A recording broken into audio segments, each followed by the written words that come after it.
ఖమ్మం జిల్లా సత్తుపల్లి శివార్లో అభయాంజనేయ స్వామికి వర్షాలు కురవాలని 1008 నీళ్ల బిందెలతో అభిషేకం నిర్వహించారు.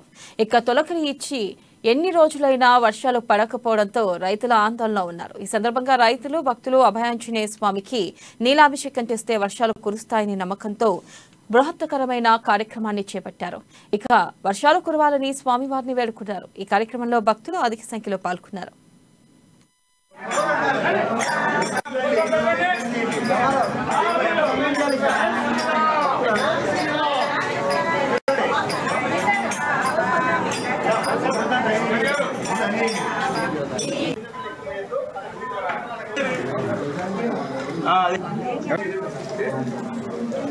ఓం నమః శివాయ ఓం నమః శివాయ